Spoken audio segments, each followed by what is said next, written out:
لا علم لنا إلا ما علمتنا إنك أنت العليم الحكيم. وصلى الله تعالى وسلم على أشرف الأنبياء والمرسلين سيدنا رسول الله طه الأمين وعلى آله وصحبه ومن والاه.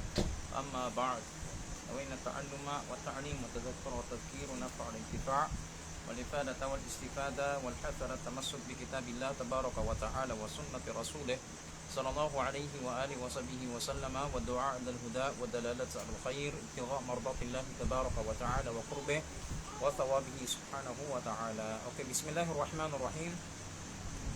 Pagpapatuloy natin ang talakayin natin pagdating sa mukaddima ng Babu at Taharah.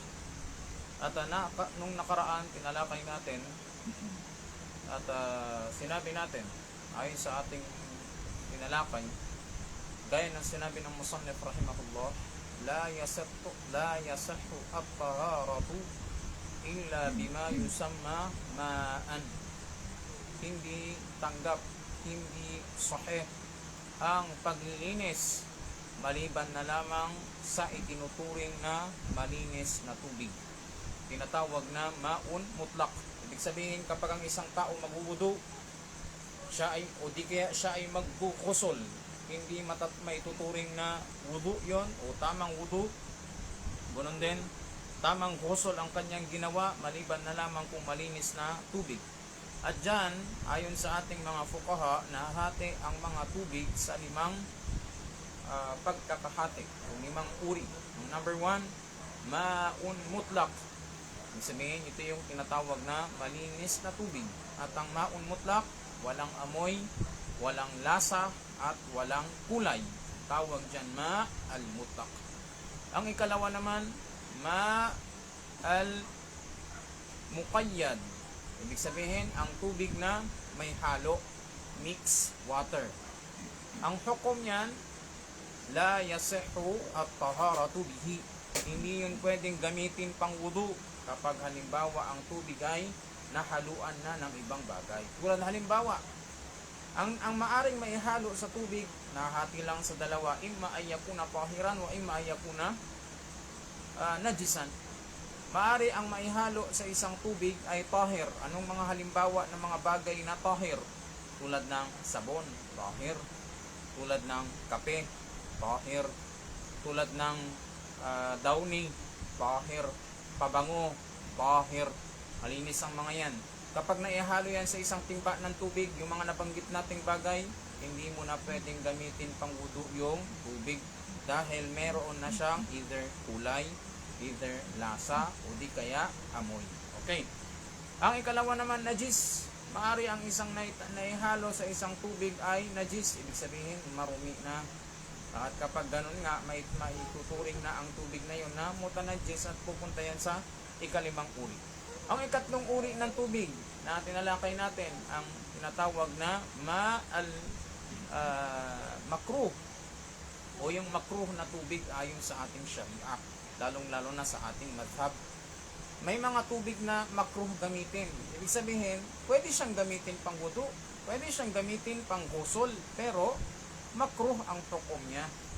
At nawawala ang makruh depende sa hal ng tubig. Ang una, halimbawa ng makruh na tubig, al-ma al-mushammas. Ibig sabihin, ang tubig na nabilad sa araw. Ayon sa mazhab ng Shafi'iyya, makruh gamitin ang tubig na direktang nabilad sa araw. Dahil nga, nagkakaroon ng sakit dahil dyan. At may mga surut yan, nabanggit natin nung nakaraan. Ang ikalawa, ma'u shadidatul burudah. Shadidul burudah. Ibig sabihin, ang tubig na sobrang lamig. Dahil nga, sabihin natin, taglamig, lalo na sa mga malalamig na lugar, makruh gamitin yan. Then, ganun din, ang shadidus sukuna, ang tubig na sobrang init, hindi dahil nabilad o hindi napakainit niya. Halimbawa niyan, kapag ang isang bahay halimbawa ay mayroong heater sa bahay na direkta na pumapasok sa mga tubo ng lalong-lalo na pagdating sa CR. O, ang hukom ng paggamit ng mga tubig na yon, sahih pero makruh. Yan ang pangatlo. At ang pang-apat, al-musta'mal, ang mga gamit na tubig. Yung mga halimbawa niyan, tamam, ang mga halimbawa niyan ay yung pinaglabhan. kapag naglaba ka ng damit, yung tubig na yon na iyong ginamit sa paglalaban ng damit, hindi kaya paghuhugas ng pinggan, ang hukom ng mga tubig na yon, tama, ay maaring tahir, malinis siya, pero hindi siya pwedeng gamitin pang wudu. So kung ikaw ay magwudu at yun ang gagamitin mo, la tasihhu taharatu bihi, hindi tanggap ang tahara sa pamamagitan ng tubig na iyan. At last, panglima na ating tatalakayin ngayon, walang iba kung hindi ang tinatawag na al-mutanajjis. Faqala al-musannifu rahimahullah tabaraka wa ta'ala, qala yanjusul ma'ul qalil wa ghayruhu min al-ma'i'ati bimulaqatin najasah wa yustafna masail. Sabi ng musannif rahmatullahi alayhi, yanjusul ma'ul qalil, sabi niya maaring mahatulang marumi ang tubig na qalil. Nung nakaraan, tinalakay natin ang volume ng tubig ay nahati sa dalawa. Maramihang volume ng tubig at ang pangalawa, kaunti lamang o hindi nakaabot sa maraming volume o malaking volume ng tubig. At ang malaking volume ng tubig, about 219 liters, sa iba 194 liters. Siya ay isang malaking drum. Kapag napuno ang isang malaking drum na yan, halimbawa, ang hukom, yan ay maraming o malaking volume ng tubig. Kapag hindi nakaabot sa ganun karami ang volume ng tubig, kakaunti lang yan. At parehas silang may sari-sariling hukom. Ano mang tubig na hindi nakaabot sa 219 liters o 194 liters, kapag nahulugan yan ng anumang dumi, maliit man o malaki ang dumi, ito pa yan, nagbago ang kulay ng tubig o hindi nagbago ang kulay ng tubig, nagbago ang amoy ng tubig o hindi nagbago, ganon na rin ang lasa. Ang hukom ng tubig, mutanajjis, di na pwedeng gamitin pang wudu. Yan ang ma'u al-qalil. Halimbawa niyan, yung tubig na nasa timba, nahulugan siya ng tae ng butiki. Ano ang hukom ng tae ng butiki? Najis. Kapag nahulugan ng tae ng butiki yung balde, hindi niya agad mababago yung kulay. Baka hindi naman magkakakulay tae agad yun. Hindi rin naman magbabago ang amoy, no? At the same time, pati yung kanyang lasa. Pero ano ang hukom ng paggamit ng tubig na yon? Hindi na siya pwedeng gamitin pang wudu. Kahit na hindi nagbago ang tubig, naam. Bakit? Ano ang dahilan? Ang dahilan niya, dahil ang tubig hindi siya nakaabot sa tinatawag na kullatayn. Ibig sabihin, yung amount ng tubig na binabanggit natin, 194 liters at least, o di kaya 219 liters. Qala. Kaya sabi niya, yan jusul ma. Ibig sabihin na nagiging marumi ang tubig o mahahatulang marumi ang tubig na qalil, kaunti. Yan ang ma'ul qalil. Ang ma'ul kathir, yung tinatawag na maraming o malaking amount, malaking volume ng tubig. Halimbawa, yung isang buong drum na may 219 liters, halimbawa, nahulugan doon halimbawa ng patay na butiki. Hindi lang tayo patay na butiki mismo. Pagpalagay natin kahit patay na daga, kahit pa sabihin natin patay na palaka, lahat ng yon najis, marumi yun. At papaalala ko ulit, may pinagkaiba sa pagitan ng mutanajjis at saka najis, magkaiba yon. Ang najis ay nun najasa. Tamam? Ang najis, yan ay tawag sa isang bagay na mismong dumi. Dumi siya mismo, tawag doon najis. Ang mutanajjis ay tawag naman sa isang bagay na naging marumi dahil sa najis. Ang tawag doon, mutanajjis. Halimbawa, ang damit natin malinis. Kapag nahulugan siya ng tae o nadikitan siya ng dumi, ang tawag ngayon doon sa mismong ang tawag doon sa mismong damit na nadikitan ng dumi, mutanajjis. Tama, walay sa binajis, hindi najis. Ang isa pa pinagkakaiba, tinatafriq ng ating mga fuqaha sa pagitan ng dalawang kalima, anna najasata la yumkinu at-taharatu bihi. O la tathuru abadan. Ang najis na tinatawag, hindi siya maaaring maging malinis. Dumi na siya. Halimbawa, yung tae. Wala na, dumi na yon. Kahit anong gawin mo pa doon, dumi na yon. Najis na yon. Pero yung mutanajis, ma yumkinu tathiruhu. Ibig sabihin, samantala ang mutanajis na bagay, anumang bagay na maaari pang gawing malinis. Kaya nga, pagdating sa ating sharia, lalo na pagdating sa ahkam ng buyu', insyaAllah ta'ala, matatalakay natin yan pagdating sa ahkam ng buyu'. Kabi na sa syurut ng buyu', pagdating sa pagbebenta, ganun din sa pagbili, alla yakuna najisan. Kailangan hindi najis, hindi siya marumi. Tamam? Amma in kana mutanajisan fayasihhu bay'uhu. Sabi niya pagdating sa ahkam ng buyu', pagbebenta, samantala kung ang bagay na yun ay naging marumi, mutanajis sa tinatawag. Katanggap-tanggap na ibenta yon, at the same time bilhin mo. Halimbawa, kapag nagbenta siya ng isang bag na nahulog sa dumi o nalagyan ng tae sa loob, tapos ibebenta niya na yun, yun na siya. Yung bag na yun may madumi, ibebenta niya. Pwede bang ibenta yun sa ating sharia? Katanggap-tanggap ba yun na pagbebenta sa ating sharia? Ang sagot, naam, tanggap yun na pagbebenta sa ating sharia. Bishar, yung kinutothiruhu sa kondisyon na maari pang malinis yun.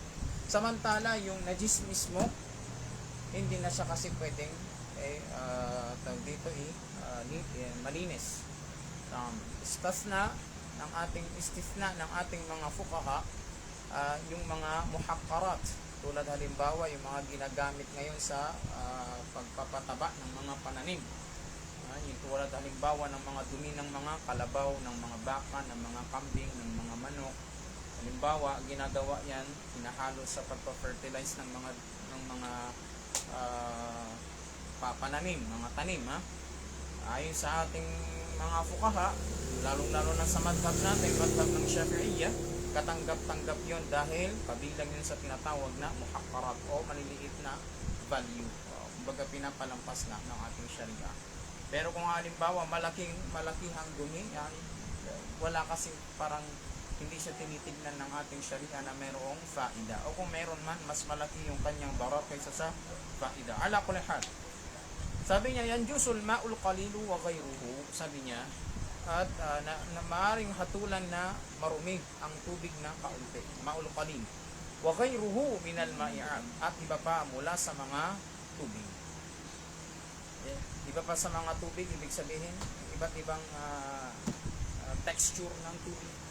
Meron yung slimy na tubig, okay, ma pa rin ang tawag dyan ng ating sa ating fiqh. Bimulaqatin najasa. Sabi niya sa pagmulaka, ibig sabihin pagdikit, paghalo, pagkahulog ng najasa dito. Ay, ibig sabihin, halimbawa, pag meron tayong isang balde, nahulog doon ang anumang dumi. Anumang dumi, okay? Nahulog doon yung dumi, tawag doon mulaqatin najasa o bukuan najasa.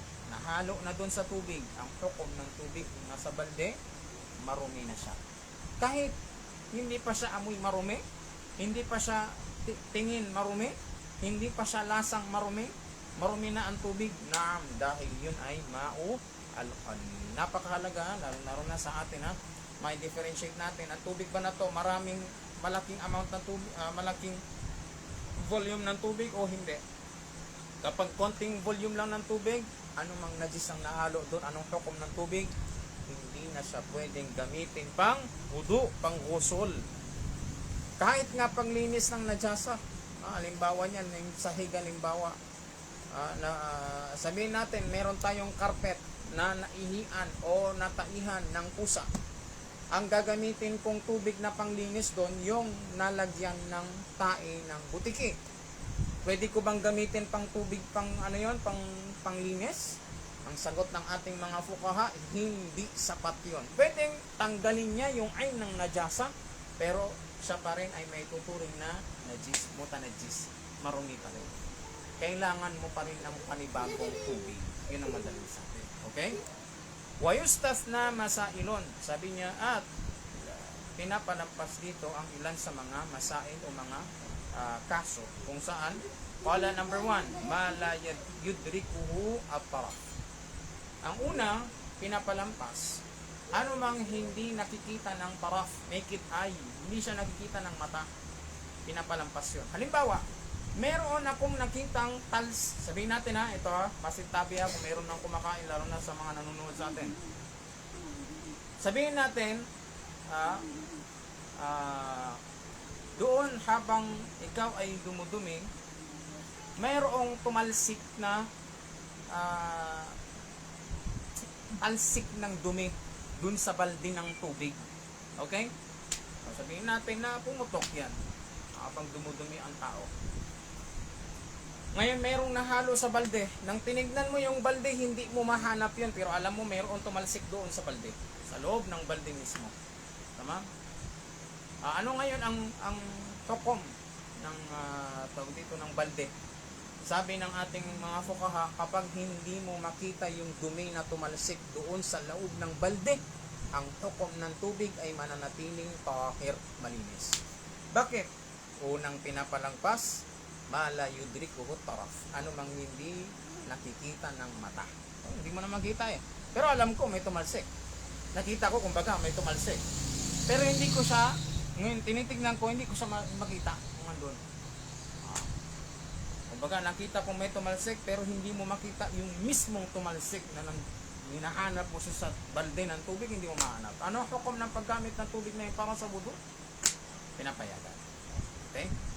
Ikalawa, may tatun la damalaha sa ilon. Pangalawang pinapalampas, anumang insekto na walang dugo, tulad ng langgam. Kapag patay na langgam ang nahulog doon, o doon na namatay yung langgam, sabihin natin yung balde puno siya ng langgam na kulay itim, napatay na. Ano ang hukom ng paggamit ng tubig na yon? Yasih, insyaallah ta'ala. Tamam? Sahih, insyaallah. Tapos sabi niya, katulad nun, yung tawag dito, bahagi ng insekto na nahulog, tapos yung bahagi na nahulog na yun sa sa balde, wala siyang umaagos na dugo. Hukom, tahir pa rin. Halimbawa, kamay ng gagamba. Yung gagamba, pag napisit yun, ay siya, may liquid siya. Diba? Yung gagamba.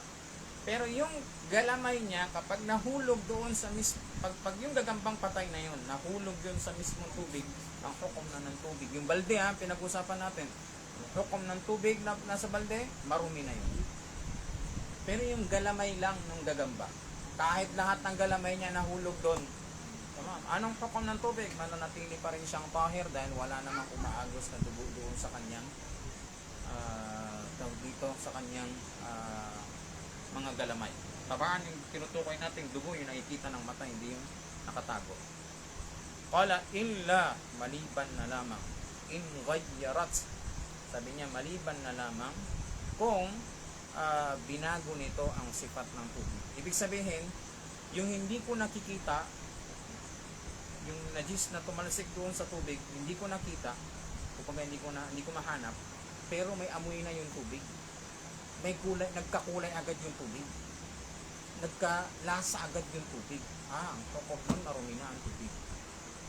Kahit hindi mo nakikita yung mismong najasa mismo at itself, yun mismo hindi mo makita, kahit hindi mo makita.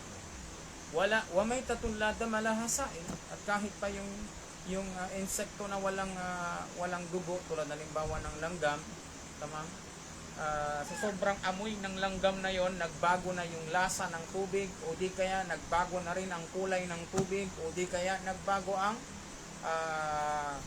kulay ng tubig. Hukom, mutanajjisan. Sabi niya, aw turihat, o di kaya yung mga najasa na yon, nilagay yon. Ibig sabihin, yung talsik na yun, sinadyang pinatalsik doon, yung talsik ng dumi yung patay na mga langgam, sinadyang hinalo doon. Hindi pinapalampas yun kapag ganun. Okay? Kailangan kusa yun na namatay doon, o kusa yun na napunta doon. wa famu hirratin tanajjasa thumma ghabat wahtumila wuluguha fi ma'in kathir. Sabi niya, ikatlo na pinapalampas ng ating madhab pagdating sa mga mutanajis, wala iba kung hindi ang bunganga ng pusa. Ang bunganga ng pusa sa ating madhab, marumi na may tuturo. Okay? Marumi. Bakit? Ugali kasi ng pusa na kapag siya ay maglilinis, kabilang sa kanyang nililinis ang kanyang puwet. Kanyang puwet, naam. At ang pusa, subhanallah, kapag nilinis niya ang kanyang puwet, dinidilaan niya yan. Kaya nga marumi.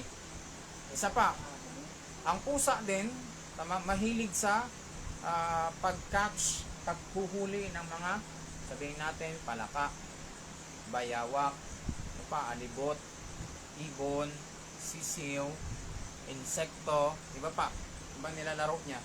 Pag napatay niya yung mga yun na nabanggit natin, najis yun, yung mga patay na yun, marumi. Kaya naman ang hukom ng kanyang bunganga, marumi na rin. Ito yung tinatawag na famuhirratin mutanajjisa. Ibig sabihin, bunganga o bibig ng pusa na mutanajjis. Ibig sabihin ay marumi. Wala pagkatapos, sabihin natin, isa sa pinapalampas, nakita natin yung pusa uminom sa balde. Yun sana yung pagduduan ko, Tapos, pagkatapos na uminom sa balde, ay nawala yung pusa. Kaya nang nawala, yani umalis. Maya-maya, nakita ko ulit bumalik. Kabilang na yun sa pinapalampas. Yun na yun, yung senaryo na yun, yun na yung pinapalampas. Paliwanag ko ng mas maayos. Meron tayong balde ng tubig, nakita ko yung pusa uminom doon. Okay? Yung pusa na yon, pagkatapos niya uminom, umalis siya. Maya-maya, bumalik siya. Yung pag-alis niya na yon, pwede natin siyang bigyan ng hinala na ang pusang yon umalis kasi uminom siya sa mas malaking volume, mas malaking volume ng tubig. Sabihin natin sa ilog, wala mang ilog, baka sa kung saan man, basta importante na wala siya sa paningin natin, na yun, yung sabab na yun. Yung pusa na nawala sa paningin natin, umalis, tapos mamaya-maya bumalik, nakita natin, pwede mo na siyang bigyan ng hinala na yung pusa na yun naging malinis yung kanyang bunganga sa pamagitan ng pag-inom sa mas malaking volume ng tubig. Yun na yun. So pangatlo siya na pinapalampas ng ating sharia. Kapag ang pusa ay uminom sa balde na atin sanang gagamitin pang wudu, tapos yung pusa dapat mawala sa paningin natin. Dito umalis, basta importante mawala siya sa paningin natin para mabigyan natin siya ng hinala na baka nalinis na yung kanyang bunganga. So kapag hindi naalis yung pusa, ibig sabihin na natili lang sa harapan mo, wala kang uzur doon, wala kang papalampasin doon dahil hindi naman nawala ang pusa sa paningin mo. Hindi mo siya mabigyan ng hinala na baka naging malinis na yung bunganga ng pusa dahil nawala siya sa paningin ko. Siguro malinaw na yan, Katulad ng pusa, manok. Katulad ng pusa din, manok, pato, gansa. Dahil ang mga bibig ng mga yan, marurumi din. Dahil siyempre, gaya ng pusa, hayop sila eh. Okay? Ang mga gansa, ganon din, mahilig silang magtutuka sa mga lupa kahit putik. Ganon, lalong-lalo na yung pato. Okay? So yung mga hayop na yan, kapag nakita natin yan, na uminom sa balde sana na ating paggagamitin pang wudu. Okay? At nawala sila sa ating paningin. Maya-maya, nakita natin, bumalik sila. Pwede natin silang bigyan ng hinala na, baka uminom na yan sa mas malaking volume ng tubig. Dahil sabihin ng tao, wala namang malakihang volume ng tubig, maliban dito, yun na yun. Yung mismo na nawala siya sa paningin mo, yun na yung binibigyang uzur ng sharia. May sapa, may ilog o wala, doon malapit sa inyo, pinapalampas na agad yun ng sharia basta nawala sa paningin mo yung hayop mo yun. Okay? Sabihin natin, doon sa likod ng bahay namin, bukid yun, walang ibang tubig doon maliban doon sa balde. Ang tinitingnan doon ng sharia, Tama? Ang tinutukoy niya doon, nawala sa paningin mo para mabigyan mo siya ng dahilan. Meron man ibibigay na dahilan o wala, basta importante na wala sa paningin mo. Okay? Siguro maliwanag na sa atin. Ika-4 na pinapalagpas. وَكَذَلِكَ الصَّبِيُّ إِذَا تَنَجَّسَ ثُمَّ غَابَ وَحْكُمِلَ طَهَارَتُهُ. Sabi niya,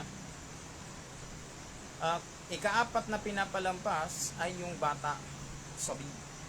Idha tanadjasa, kapag nakahawak siya ng dumi. Sabihin natin, yung bata na nakahawak ng dumi, tamang, pinasok niya yung kanyang kamay doon sa timba, doon siya naghugas. O kung ano man ginawa niya doon sa timba na yon. Okay? Pagkatapos nawala yung bata na yon. Okay, nawala yung bata. Ngayon yung nawala na yung bata, gaya ng hayop, gaya ng pusa, gaya ng manok, gaya ng pato at saka ng gansa o ano pa mga hayop na katulad nun. Kapag nawala na yun sa ating paningin, pwede natin siyang bigyan ng hinala na baka naging malinis na yung bata. So anong hukom ngayon? Ang hukom ngayon ay tahir ang tubig. Yung 4 na nabanggit nating mga istisna o exemption ng ating mga fuqaha, which is hindi nakikita ng mata, la yudrikuhu haram. Number 2, maytatun la dama laha sa'ilun. Patay na insekto na walang umaagos na dugo. Pangatlo, bunganga ng isang hayop na uminom dun sa timba o sa balde o sa kung ano man yung gagamitin natin pangudog, at nawala yun sa paningin natin. Pwede natin siya bigyan ng hinala na baka nalinis na yung bunganga nun. Pangit. Pang-4 ay yung bata na nilaro niya yung tubig. Yung 4 na masail na ating binanggit o exemption, pinapalampas yan ng ating sharia sa kondisyon na hindi nagbago ang 3 sifat ng tubig. Yan, 3 sifat ng tubig. Hindi nagbago ang kanyang kulay, hindi nagbago ang kanyang lasa, hindi nagbago ang kanyang amoy. Kapag yung mga nabanggit natin, nagbago na ang kulay ng tubig, nagbago na ang lasa ng tubig, nagbago na ang kulay ng tubig, ang hukom ng tubig mo, tanajis. Kahit pag ganun ang naging, kasi pinapalampas lang yun, kung hindi nagbago, nagbago. Okay? Qala, wal qalilu min dukhanin najasati, kabilang sa pinapalampas din, ang dukhan na mula sa najasa. Dukhan, yani usok, mula sa najis, ibig sabihin ay marumi. Ano ba halimbawa niyan? Sabihin natin mayroong nagbabarbecue. Barbecue na yon, halimbawa, baboy. Pag sobrang dami ng usok na yon na dumikit sa iyong damit, ang hukom nun ay parang najis din na nadikit sa iyong damit. Dahil ang usok, yan, subhanallah, meron siyang liquid na nanggaling mula doon sa sinusunog, binilipat niya so kung saan man siya tatama. Kaya nga nagiging kung ano man yung amoy na sinusunog, ipapasa yun sa kung saan man tatama o aabot ang usok. Qala, wal qalinu min dukhanin najasa, kabilang sa pinapalampas ay yung konti lang na usok mula sa najis o marumi. Wal yasiru min ash-sha'rin najis, at ang konti lamang mula sa mga buhok ng najis. Pag sinabi natin konti lamang, tinutukoy doon hindi aabot sa 3 bilang, 1 o di kaya 2 piraso lamang ng buhok. Ang hukom at yung ano na yun ay najis. Anong halimbawa nun? Alam nyo, isa pa sa mga paliwanag natin, meron tayong kaida pagdating sa fiqh. Ano mang hayop na hindi nakakain? Ano mang hayop na hindi nakakain? Ang kanyang balahibo na nahiwalay sa kanya ay itinuturing nating najis. Itinuturing natin najis. So, ano ibig sabihin yan? Halimbawa, ito, pusa to. Halimbawa, ito, si Miming. Pusa. Ito, hindi nakakain yan. Pusa yan eh. Okay? Kapag marami siyang balahibo sa isang carpet at doon ka magsasala sa carpet na yon, la tasihhu salat, hindi tanggap ang salat. Bakit? Dahil ang balahibo ng pusa ay itinuturing na najis sa ating sharia kapag nahiwalay sa kanya. Kapag ilan fasala minhu, kapag nahiwalay sa kanya. Okay?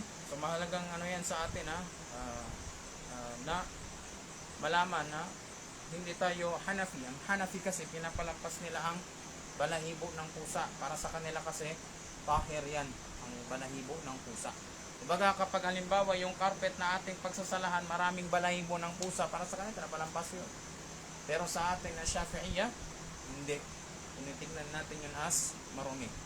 Bakit? Dahil nasa qaida, pamantayan. Ano mang uri ng hayop na hindi nakakain. Alin tulad mo doon, lahat ng hindi nakakain na hayop, hindi siya pwede kainin. Tulad ng pusa at katulad niya. Kapag nahiwalay yung balahibo niya, yung mga balahibo na yun na nadikit sa damit, hindi kaya sa carpet o saan pa man, ang hukom nun, najis. Hukom nun ay najis. Bakit? Dahil yung hayop mismo na yun ay hindi naman nakakain. Kabaliktaran niya kapag ang hayop na yun ay nakakain, tulad ng baka, tulad ng tupa, kapag, o tulad ng manok, yung balahibo niya, tamam, na, tawag dito, dahil naman nakakain yun, ang hukom na pangir, maliban na lang kung may kasamang dumi, siyempre, najis. Pero kung siya lang mismo, yung balahibo niya lang, hukom na pangir. Kala, wal yasiru min ghubaris sirjin, sabi niya, at ang konti lamang na lupa mula sa sirjin. Sa mga Arab, ito sa atin, hindi uso to sa atin, kaya hindi ito common sa atin. Ano yan? Ang mga Arab, kapag sila ay magtatayo ng bahay, yung lupa na pangpadikit ng pader, baga para mas maging solid ang pader, nilalagyan nila ng tae ng kalapati at saka mga manok yung lupa para mas maging sticky, maano siya, mas sticky siya, madikit. Nasa namang nilalapat sa pader para mas maging matibay yung gusali. Sabi niya, kung yasir lang, kunti lang, napalampas yun. Sabi pa nga dito, sabi niya, kung yung natamaan ng gubar ng sirjin ay anumang bahagi ng kanyang katawan na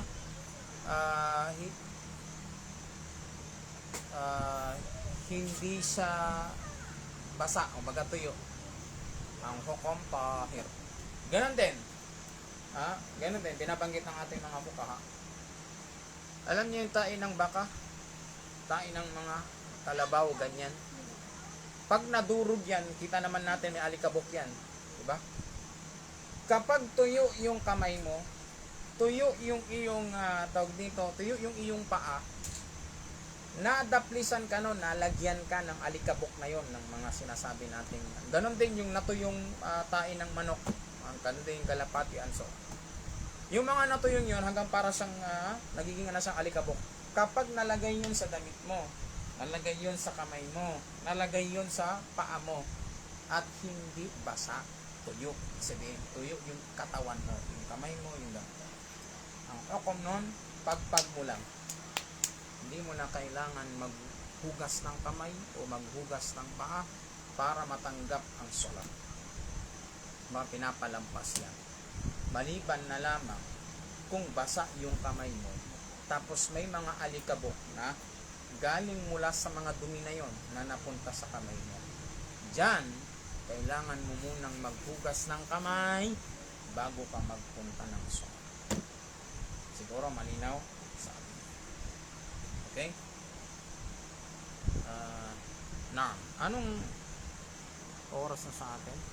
Okay. So dyan muna natin tapusin ang ating dars. Sallallahu ala sayyidina Muhammad wa ala alihi wa sahbihi wa sallam. Allah subhanahu wa ta'ala yafta alina wa alaykum wa barakatuh fi din wa yu'allimna ta'wil rabbana atina fid dunya hasanah wa fil akhirati hasanah wa qina adhaban nar wa qina adhaban nar. Jangan khayr fi dunya wal akhirah. Inna ma